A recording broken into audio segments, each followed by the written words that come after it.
La entrevista del Telematutino 11, gente importante a tratar temas importantes. Siempre tenemos personas importantes, pero hoy contamos con la participación del doctor Leonel Fernández Reina, expresidente de la República, candidato presidencial del Partido Fuerza del Pueblo y de partidos aliados de una coalición. Muy buenos días, doctor Leonel Fernández. Muchísimas gracias. Buenos días, Ramón. Muchas gracias. Buenos días, doctor. Bienvenido a Telematutino 11. Muy buenos días, Jacqueline. Un grato placer de nuevo este reencuentro. Igual. Y el agradecimiento es múltiple, doctor, porque sabemos que usted ha tenido que movilizar su agenda, ha tenido que hacer muchísimos cambios para poder estar con nosotros y con ese público que está en toque de queda en esta entrevista. Doctor Leonel Fernández, hay mucha incertidumbre, hay mucho disgusto, porque hemos visto cómo los sistemas de salud se puede decir que han colapsado hasta en países del primer mundo. Incluso hemos visto editorial como el del Washington Post, que seguro usted lo leyó, titulado "O muere el capitalismo salvaje o muere la civilización humana". También vimos un artículo de Henry Kissinger, ex secretario de Estado de los Estados Unidos, señalando que la pandemia del coronavirus afectará el orden mundial. Usted que tiene una visión global de conjunto de los fenómenos y que es de las personas que ve más allá de la curva, ¿qué usted visualiza? ¿Cuál será el impacto en los estilos de vida, en los sistemas políticos, en el mismo capitalismo de esta situación que nunca la humanidad había pasado, por lo menos en épocas ya de modernidad y de globalización? Sí, bueno, en primer lugar, muchas gracias, Ramón y Jacqueline, por esta amable invitación que me hacen una vez más para participar en este tan prestigioso programa. Y por supuesto, yendo directamente a su pregunta, lo que diría es que, digamos, el tema de las epidemias clásicas, ¿verdad?, como sería la tuberculosis, la lepra, el polio, etcétera, han sido a lo largo del tiempo sofocadas por el avance de la ciencia. Entonces, ahora lo que ha ocurrido es que estamos frente a epidemias emergentes.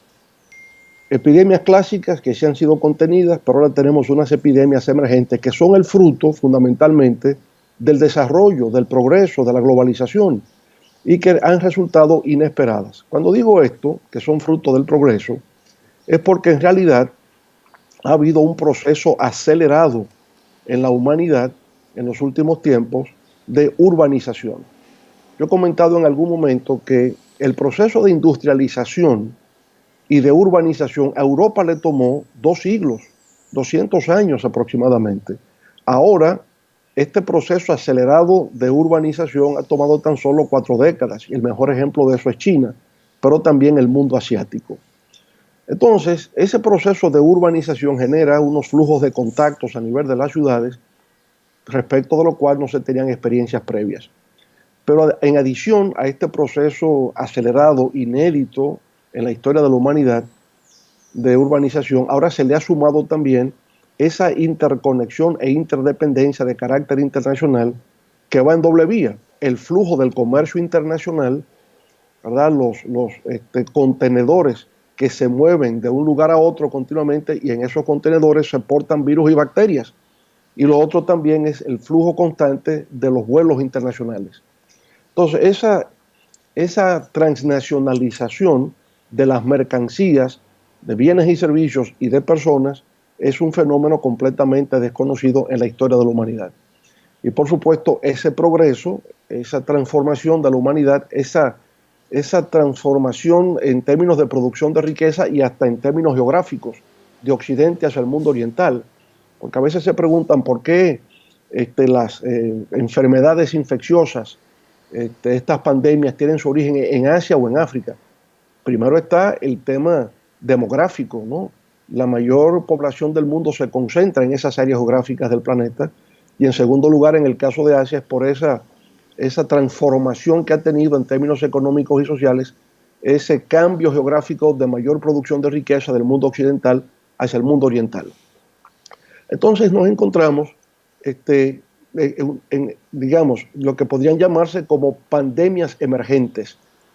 Habíamos visto ya ejemplos de eso. Empezando este siglo, en la primera década, el SARS era un fenómeno completamente desconocido, una enfermedad infecciosa de la cual no se tenía conocimiento. Era una neumonía.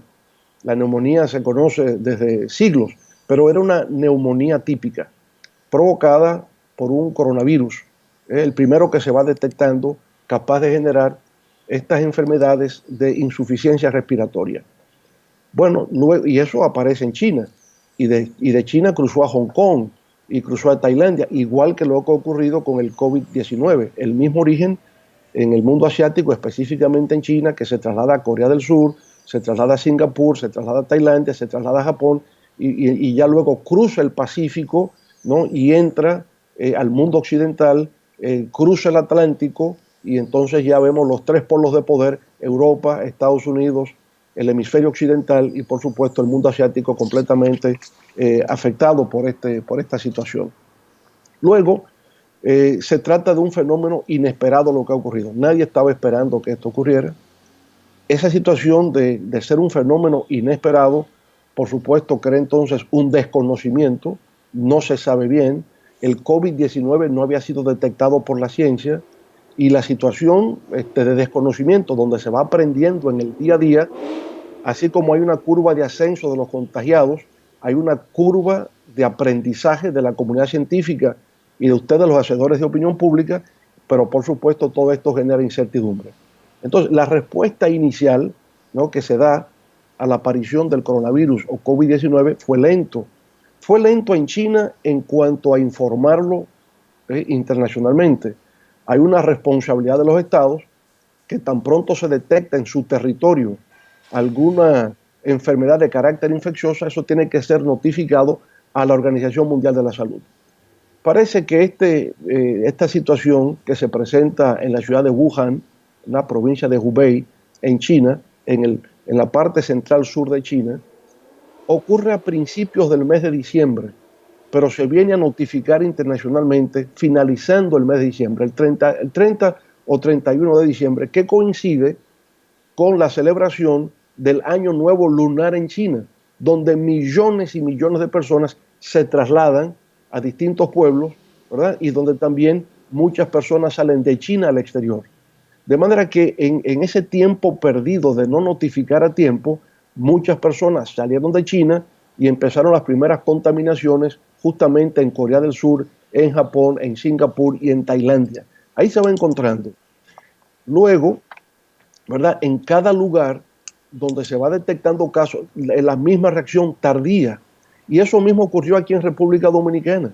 El primer caso que se conoció del italiano fue el 2 de febrero. Y las primeras medidas empezaron a tomarse 2 semanas después, el 16 de febrero, con unas elecciones municipales de por medio. De manera que yo diría, frente a un fenómeno inesperado, desconocido, que crea incertidumbre, lo primero es que a nivel mundial, en el mundo asiático, en Europa, en Estados Unidos, en República Dominicana, se tuvo una reacción tardía. Ahora bien, a partir de ahí se van tomando dos medidas que resultan claves para la contención de la expansión del virus. La primera fue la realización de pruebas, porque cuando se realizan las pruebas de diagnóstico es que se puede efectivamente determinar el número de personas que están siendo infectadas, la velocidad con que se expande el virus, y tomar en segundo lugar entonces las medidas de confinamiento o de aislamiento social, como también ahora se dice. Esos dos elementos fueron claves para que en China se pudiera contener, y que ahora hoy día ya se está hablando de un reencuentro de la población, es decir, el fin del confinamiento, cuando la gente recupera su libertad y se mueve libremente por los territorios del país, por las ciudades. O el caso, por ejemplo, también de Corea del Sur, que aplicó un programa masivo de pruebas de diagnóstico. Se hablaba de hasta 10.000 y 15.000 pruebas diarias, y hoy día ha tenido tan solo una tasa de letalidad de 0,4%. De manera que esas dos medidas combinadas de confinamiento y pruebas masivas de diagnóstico han sido claves en la contención del virus. Entonces, por ahí un poco vamos viendo las cosas, Ramón y Jacqueline. En el caso específico de República Dominicana, una insistencia nuestra siempre fue que se hiciesen pruebas masivas, desburocratizadas y gratuitas a toda la población dominicana. Hoy se dice que tenemos 1.800 y tantas personas infectadas o contagiadas, pero uno tiene que preguntarse de cuántas pruebas. Cuando he consultado con directivos del Colegio Médico Dominicano, me dicen que hasta ahora solo se han realizado unas 4.000 y tantas pruebas a nivel nacional. Es decir, de 4.000 y tantas pruebas tenemos 1.800 infectados. Por supuesto, 4.000 pruebas de diagnóstico es algo, digamos, que no tiene ninguna representatividad. De ahí que la noticia que sale hoy, parece que ya el gobierno está tomando conciencia de la importancia de esto, autoriza la apertura de nuevos laboratorios a nivel nacional, cosa que ha debido ocurrir desde el primer momento. Entonces hay que concentrarse en esos dos factores en el ámbito sanitario, ¿verdad?, para lograr lo que siempre se necesita como primer factor, la contención de la expansión del virus con la finalidad de crear lo que se llama el aplanamiento de la curva, que significa ya el control efectivo de esta enfermedad infecciosa que tiene carácter letal. Doctor Fernández, muchas opiniones hemos escuchado a nivel local e internacional acerca del coronavirus, desde la comunidad científica argumentando que se trataba de un arma biológica creada en un laboratorio chino, hasta las polémicas declaraciones de presidentes de diferentes naciones del mundo minimizando el efecto del coronavirus, de decir que todo está bajo control, de llamar a sus ciudadanos que si podían hacerlo, seguir asistiendo a restaurantes. Otro presidente dijo que si alguien había visto el virus volando, es decir, poniendo en duda y ridiculizando el tema que se estaba hablando a nivel internacional. Obviamente que hay un tema de salud que es prioritario, pero acompañado con el tema sanitario está el impacto económico.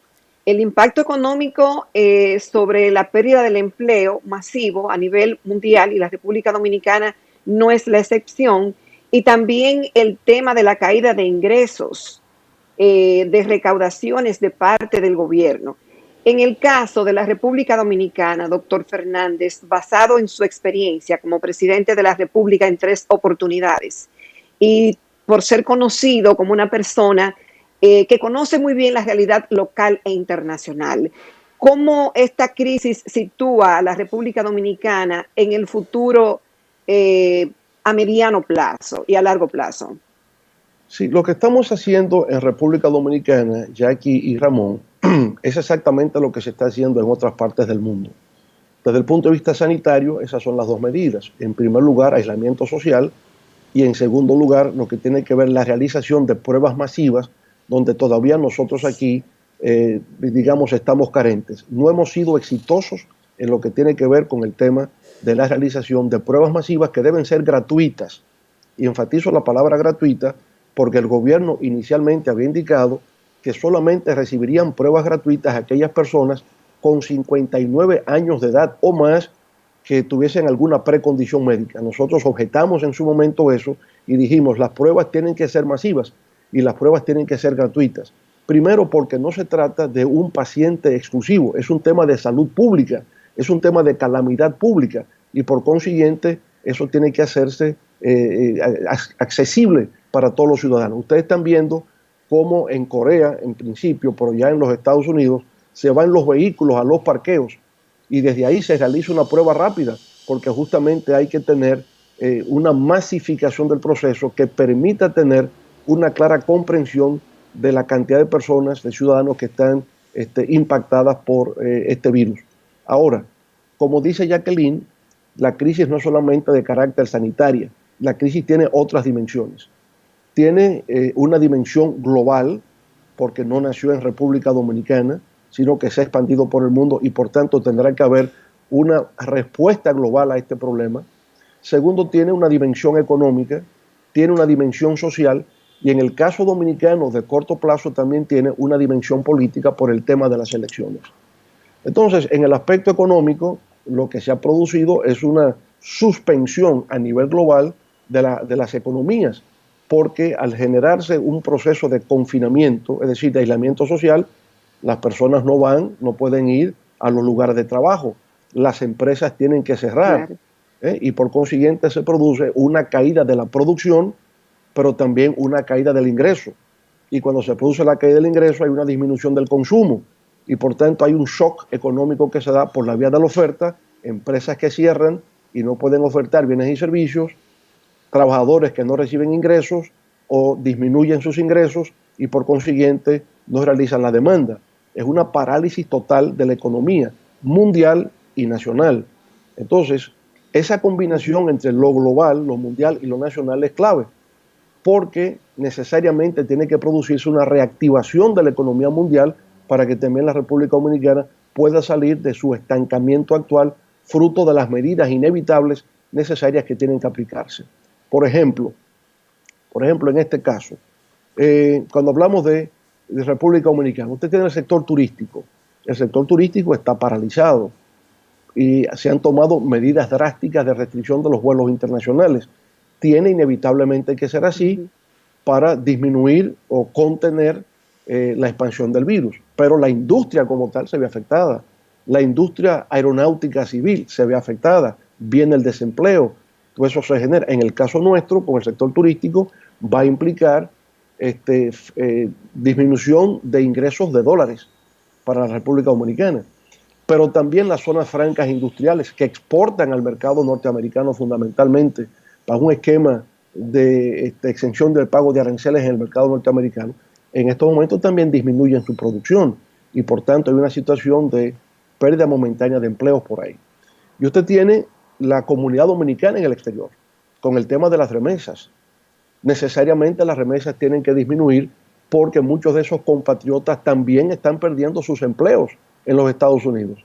Y aunque muchos pueden acceder a un seguro de desempleo por un periodo temporal, no es menos cierto que ese seguro de desempleo es menos que lo que recibían y por tanto no estarán en capacidad de enviar los recursos que normalmente envían a sus familiares y allegados aquí en la República Dominicana. Entonces uno está viendo que hay tres áreas muy sensibles, tres pilares claves de la economía dominicana, generadoras de divisas, turismo, zonas francas y remesas, que tendremos una sensible pérdida, ¿verdad?, en los meses por venir.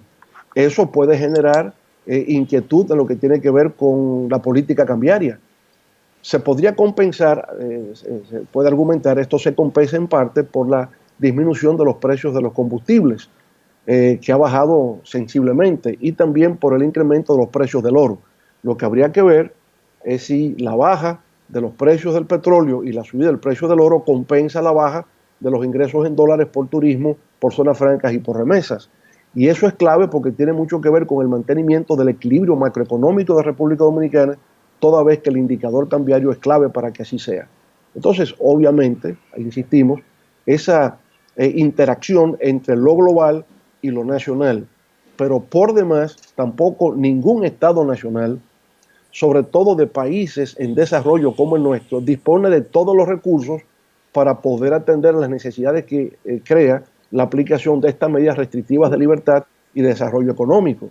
Se han tomado medidas para generar liquidez en la economía. El Banco Central toma un conjunto de iniciativas. Para producir ingresos en el sector formal y en el sector informal, el gobierno toma un conjunto de medidas, pero todo eso significa dinero. Y es un dinero que no estaba presupuestado en principio. Se acude a eso porque estamos en una situación excepcional. Pero el pago, por ejemplo, de los 8.500 pesos a los trabajadores que tienen contrato suspendido con las empresas es por 2 meses. Y cuando pasen esos 2 meses y tal vez el problema de la pandemia continúe, ¿cómo vamos a financiar eso? ¿Cómo vamos a financiar de manera indefinida la ampliación de la tarjeta de solidaridad? Entonces, inevitablemente, tienen que venir recursos frescos del exterior. Y ahí la experiencia que tenemos, Jacqueline y Ramón, es que con motivo de la crisis financiera global del año 2009, del año 2008, ustedes recuerdan que en el 2009 la economía dominicana, que había crecido en el 2008 7.5, en el 2009 bajó a 3.5. Hubo una caída del Producto Interno Bruto. ¿Cómo crecimos un 11% en el 2010? Porque el Fondo Monetario Internacional vino a la República Dominicana y ofreció un paquete de recursos frescos, 1.500 millones de dólares, y nos dijeron, inviertan eso, gasten eso. Y el Estado Dominicano invirtió en distintos proyectos y habiendo descendido a 3.5% el crecimiento del PIB en el 2009, creció un 11% en el año 2010. Es decir, fue posible porque hubo una reacción de la comunidad internacional, en este caso por el Fondo Monetario Internacional. Igual tendrá que ocurrir ahora.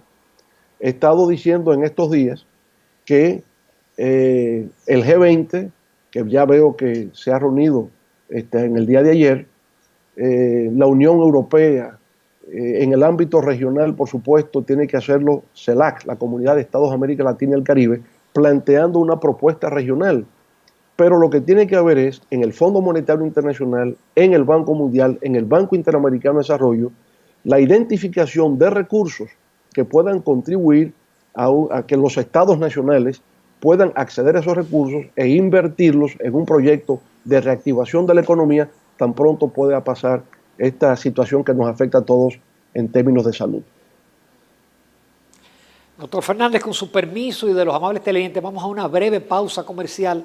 Continuamos porque tenemos muchas preguntas y muchas cuestiones que tratar con el candidato presidencial de la Fuerza del Pueblo, expresidente de la República. Volvemos en unos minutos, amables televidentes.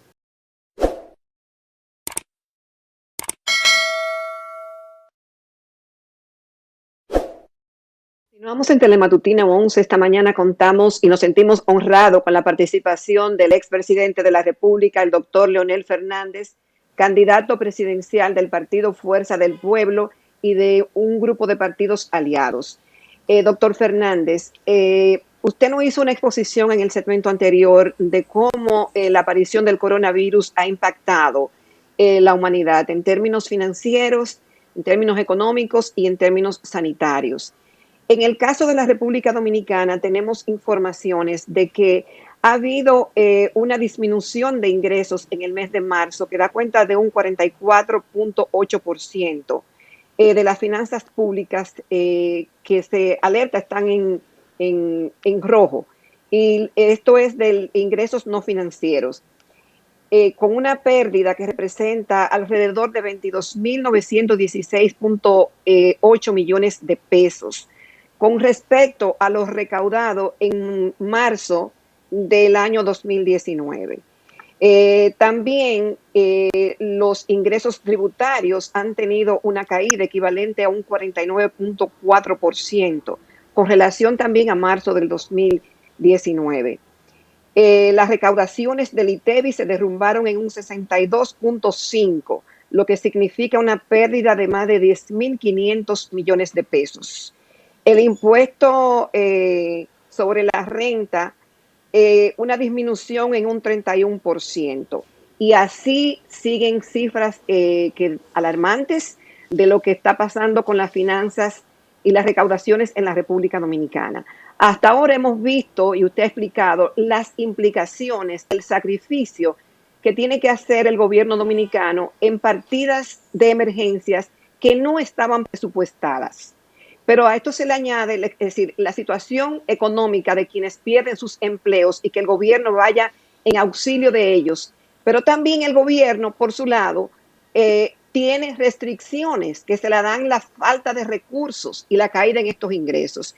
Y mi pregunta es, doctor Fernández, si esos ingresos que se suponen que deben venir del exterior y que se debe reanimar la economía internacional, para que también la nuestra se pueda reanimar y así el turismo, las remesas y las zonas francas se dinamicen. Si esos recursos, señor presidente, no llegan al país en 2 meses, ¿qué va a pasar entonces con los dominicanos por la pérdida del empleo y de recursos y también por la parte del gobierno, por la pérdida significativa de ingresos? Bueno, ese panorama sombrío, tétrico que usted ha descrito, ese es el panorama mundial. Eso lo podemos ver en cada país de América Latina en mayor o menor grado. Eso lo verán los países desarrollados, en los de desarrollo. Vamos a ver, en Estados Unidos está ocurriendo lo mismo que ocurre acá. Lo que pasa es que allá el Congreso norteamericano se reúne y con un acuerdo de los dos partidos, el Partido Republicano y el Partido Demócrata, logran aprobar un proyecto de ley que permite autorizar al Tesoro norteamericano colocar en el mercado $2 trillones que adquiere la Reserva Federal, y eso se utiliza, esos recursos se utilizan en primer lugar para generar liquidez en la economía, pero también lo mismo que aquí, para proveer de ingresos a los trabajadores, para ayudar a las empresas y mantener la economía más o menos funcionando. Ya esos 2 trillones se dice, estamos hablando de 2 trillones de dólares, ¿eh? O sea, una cifra incalculable.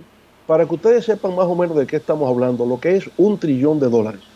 Alguien ha dicho que 1 trillón de dólares equivale a que usted gasta 1 millón todos los días desde que nació Jesucristo al día actual, todos los días, 2020 años, Wow. ¿verdad? Y todavía usted no llega a 1 trillón. Entonces, se ha autorizado 2 trillones de dólares y parece que eso resulta insuficiente para mantener todavía con aliento de vida a la economía norteamericana. Entonces, en el caso nuestro, la reacción en todas partes es colocar al Estado en el centro de la gestión de la crisis. Aquí vuelve a retomarse el papel del Estado. El Estado está en el centro de la gestión de la crisis. Pero la crisis requiere, en primer término, una reacción de carácter financiera que va más allá de las posibilidades que el Estado tiene. ¿Qué va a ocurrir en lo inmediato? Algo que a veces se ha criticado, el déficit fiscal. Y aquí lo que viene a verse es que el déficit fiscal no es bueno ni es malo, es una opción de política económica en un momento determinado. Usted verá cómo ahora en todas partes del mundo aparecerá déficit fiscal de doble dígito. ¿Y podremos criticar a esos gobiernos porque hayan incurrido en déficit fiscal? No, no tenían otra opción que incurrir en ese déficit fiscal. Afortunadamente, hay, yo diría, herramientas, hay instrumentos económicos, fiscales que los países tienen que les permiten más o menos sobrevivir un determinado tiempo. El Banco Central juega un papel, apela al encaje legal, genera liquidez en la economía a través de políticas monetarias, ¿verdad? Lo hemos estado haciendo aquí en República Dominicana, lo ha estado haciendo la Reserva Federal, lo está haciendo el Banco Central Europeo y lo hacen todos los bancos centrales. Aplican políticas monetarias para generar liquidez en las economías. ¿Cómo lo hacen? Bueno, lo hacen a través del encaje legal, lo hacen apelando a ciertos fondos disponibles y en fin, en el caso nuestro, por ejemplo, apelamos a la administradora de riesgos laborales, que tiene 30.000 millones de pesos, a las administradoras de fondos de pensiones, por suerte que no tocamos eso, para permitir a Hacienda y al Banco Central colocar sus bonos y mantener el tema del cuasi fiscal. Pero vamos identificando fuentes internas de ahorro nacional, no poniendo en peligro, sino como préstamos, créditos concedidos al Estado y que por esa vía están garantizados para su reembolso a futuro. Pero llega un momento en que ciertamente no hay recursos internos y ahí es donde se hace inevitable el que la dimensión global se exprese en una estrategia de cooperación y solidaridad global. Vamos a ver, en estos momentos el PIB económico del planeta, la producción bruta del planeta equivale a 92 trillones de dólares. Yo pienso que podría surgir de una Asamblea General Virtual de las Naciones Unidas la propuesta de que un 10% del PIB mundial sea destinado a los países con economías emergentes a financiar su reactivación tan pronto pase la pandemia. Porque hay que identificar esos recursos, o sea, nadie los tiene a nivel nacional para enfrentar lo que ha ocurrido. Es una suspensión total de la economía mundial, empresas cerradas, trabajadores sin empleos, no hay ingresos, no hay recursos, y si tengo no hay dónde comprar. Entonces, eso la humanidad nunca lo había vivido a la escala en que lo está haciendo ahora. No hay salida a la situación de ningún país si no hay una estrategia global para que todos los países en el planeta puedan salir juntos. Y ahí viene algo de lo que Ramón me preguntaba previamente del artículo de Kissinger, ¿no? Sobre un artículo que publicó en el Washington Nuevo Orden Mundial. Y el nuevo orden mundial post pandemia. Y a lo que se refiere fundamentalmente es que es una tesis que siempre Kissinger ha sostenido, no solamente como actor de la política internacional, sino como académico. Él siempre ha sido partidario de lo que llama la teoría realista, que es el mantener un equilibrio de poder, el balance de poder a nivel de los estados en el ámbito internacional. Él está viendo aquí dos grandes poderes. El poder norteamericano que siente va en declive y la emergencia de China, de la República Popular China y del mundo asiático. Todos hemos visto con cierta preocupación esta guerra comercial y monetaria que se ha dado entre China y los Estados Unidos con el gobierno del presidente Donald Trump. Esta guerra de aumento de aranceles, ¿verdad?, llevó ya a una disminución del crecimiento económico antes de que apareciera la pandemia. Ya se veía una reducción del crecimiento del producto a nivel global como resultado de la guerra comercial entre Estados Unidos y China, que se convierte también en una guerra monetaria, una guerra de las monedas de ambos países como estímulo a ese comercio internacional. El poder devaluar o el poder sobreapreciar la moneda juega un papel en el comercio internacional y se dio o se está dando esa guerra comercial y conjuntamente monetaria entre las dos principales economías del mundo. Así como existe un G20 y un G7, ahora hay un G2, y el G2 son China y los Estados Unidos, que inevitablemente tienen que entenderse. Kissinger, y yo creo que ese sentido común, es partidario de que se produzca un equilibrio o balance de poder entre estas dos grandes potencias, porque de lo contrario sería la destrucción mutua asegurada y con eso la del mundo entero. Ahora, ese balance de poder tiene que llevarse a cabo de acuerdo con la concepción de Kissinger y los valores occidentales conforme a lo que se llama el orden liberal. Y ese orden liberal está fundamentado en reglas, en principios, en normas del derecho internacional público. Y es en base a esas reglas en todos los ámbitos, en las finanzas, en el comercio, en lo que tiene que ver con el turismo, lo que tiene que ver con la salud, la gobernanza global, en fin, responde a normas, reglas y tratados de carácter internacional. La tesis es que se mantenga un orden liberal aún post pandemia para que pueda haber paz y pueda haber seguridad en el mundo, que es la clave para la convivencia humana. Doctor Fernández, a usted le tocó enfrentar varias crisis. Recibió un país en crisis, tuvo el tema de la zona franca, usted aplicó subsidios para que no se perdieran empleo en la zona franca, el choque de los precios, también la crisis financiera, pero usted logró ir disminuyendo la deuda. Esto nos encuentra a nosotros, la deuda actualizada a febrero es de un 53% del PIB, de la deuda pública consolidada. Entonces eso significa que el país, así como va a aumentar el déficit, va a aumentar también su endeudamiento externo. Eso coloca al próximo gobierno en una situación sumamente difícil, con una economía que quizás no habrá arrancado y con un nivel de deuda que uno no se atreve siquiera a pronosticar. ¿Cómo sería una situación de esa naturaleza, presidente? Bueno, ciertamente el tema del déficit fiscal viene como fórmula de financiación, ¿verdad?, por vía de endeudamiento a ese desequilibrio presupuestario que tenemos. O sea, el déficit es financiar justamente el que ahora estamos teniendo más gastos y menos ingresos. Yo pienso que hay una situación de endeudamiento nuestro hasta el surgimiento de la pandemia, hasta COVID-19. Y habrá un incremento de esa situación, como usted bien apunta, ya con motivo de la pandemia. Entiendo que en el marco, volvemos otra vez a lo global, en el marco de una estrategia global de cooperación y solidaridad, tendrá inevitablemente que reprogramarse muchas de estas deudas en el plano internacional.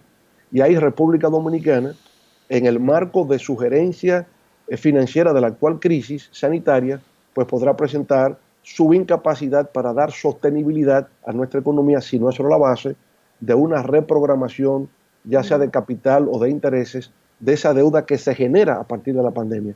Yo creo que este será uno de los temas de negociación en el ámbito internacional, Ramón, con motivo de esta situación, porque es de interés de todo el mundo. Si República Dominicana, los demás países de América Latina y del Caribe no logran recuperarse, la economía mundial tampoco, porque todo está demasiado interconectado, hay una interdependencia de la economía mundial. Ese es el fenómeno de la globalización económica. Para que nosotros creciéramos como región durante 10 años, la llamada década de oro, del 2003 al 2013, los mejores años económicos de la historia de América Latina. ¿Por qué fue? Porque China estaba creciendo a un 12% promedio anual y China estaba demandando cobre y soya, gas natural, petróleo, todo lo que América Latina produce. De repente la locomotora del crecimiento económico mundial se desacelera, empieza a tener problemas las economías de América Latina y del Caribe. República Dominicana en los últimos 8 años ha podido beneficiarse de esa situación porque lo que era perjudicial para otros países resultó ganancioso para República Dominicana. Si el petróleo está a $150 el barril, eso favorece a Venezuela. Si el petróleo está a $20 el barril, eso ayuda a la República Dominicana. Entonces, la caída de los precios de los commodities hundió las economías de América del Sur, pero todo eso ayudó a República Dominicana en ese momento. Pero ahora la calamidad, la tormenta nos afecta con la misma intensidad a todos y por consiguiente, inevitablemente ahora tiene que producirse una salida en el ámbito internacional a ese problema de la deuda a que usted hace referencia. Naturalmente, ver la deuda en función de lo que ha significado la gerencia financiera de la crisis a partir de la pandemia, que es lo que yo entiendo que podrá negociarse en el plano internacional con fondos provenientes del Fondo Monetario, del Banco Mundial, del BID y tal vez inclusive de la Unión Europea. Entonces, sí, el panorama luce tétrico, el panorama luce sombrío, pero yo siempre creo, como se ha dicho, a grandes males, grandes soluciones. Los pueblos han sido siempre capaces de enfrentar la crisis y salir airosos. Y yo confío en la capacidad del pueblo dominicano también para enfrentar esta situación y el próximo gobierno, con el apoyo de todo el pueblo dominicano, porque es una tragedia de todos, ¿verdad?, remontar esta situación y volver a tomar el rumbo del progreso y la prosperidad. Nos queda poco Doctor tiempo, presidente Fernández, Fernández. Yo no quisiera... un momentico, Jacqueline, porque yo no quería dejar de pasar la pregunta del tema de las elecciones, de la posposición. Esa era mi pregunta ha propuesto también. una fecha, Ya, muy bien. 12 de julio, presidente. ¿Vale la pena colocar una fecha cuando estamos en medio de tanta incertidumbre o usted cree que sí que es conveniente fijar una fecha? Es una gran pregunta porque ciertamente nos manejamos con, ¿verdad?, un coeficiente de incertidumbre acá. No se sabe. Por ejemplo, Bolivia tenía sus elecciones presidenciales programadas ahora para el 7 de mayo. Ellos han decidido posponer y no han puesto fecha. En el caso de ellos no han puesto fecha. Aquí ya sabemos algo. No podrá ser en mayo. Si ahora se está aprobando en la Cámara de Diputados la extensión del plazo de cuarentena de las medidas del estado de excepción o de emergencia, en el caso nuestro, estado de emergencia, 25 días más, a partir del 14 de abril, eso termina el 8 de mayo. Entonces no es posible que el 17 de mayo tengamos elecciones. Ya estamos claros que no van a ser el 17 de mayo. Eso es sentido común. La Junta Central Electoral ha solicitado a los partidos políticos el que emitan sus opiniones respecto a esta eventual posposición del proceso electoral. Bueno, ya sabemos que no podrá ser el 17 de mayo. Entonces nos queda, bueno, junio. Bueno, pero si estamos hasta mayo y junio por la incertidumbre no sabemos cómo estaremos en la curva de la pandemia en República Dominicana. Nadie lo sabe en estos momentos. Aquí esto está empezando como ahora. Estamos a la saga de otros países donde llegó primero. Nosotros vamos ahí en línea después. Entonces, como no tenemos claro qué va a pasar, junio no es buen momento para una fecha en junio. Por otra parte, ahí también hemos sido notificados por el Departamento de Estado de los Estados Unidos de que los dominicanos que votan en el exterior, en Estados Unidos, no podrán ejercer el sufragio en territorio norteamericano. Ellos no lo están facilitando para mayo y lo más probable es que tampoco para junio. Estamos viendo que el Partido Demócrata va a celebrar sus primarias en Nueva York, las primarias en Nueva York en el mes de julio. Esa es la fecha que ellos tienen. Entonces, bueno, julio podría ser, al menos que la situación sanitaria se escape de las manos y continúe. Entonces, en ese caso, habría que repensarlo para después. En el caso nuestro, si no puede ser en julio como plazo último, se nos presenta un tema sobre el cual debemos reflexionar, porque la Constitución de la República establece que al 16 de agosto tiene que producirse un cambio de mando, un cambio de gobierno, al 16 de agosto.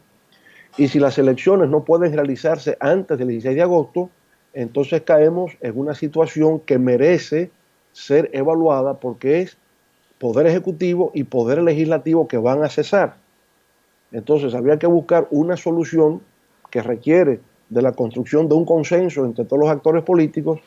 ¿Qué va a pasar después del 16 de agosto si no hemos podido celebrar las elecciones para la elección de las nuevas autoridades? Un caso inédito en la República Dominicana.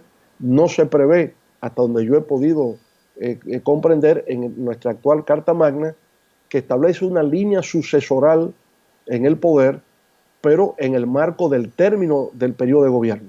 En otras palabras, si durante el periodo de gobierno no está el presidente de la República, viene el vicepresidente o la vicepresidenta.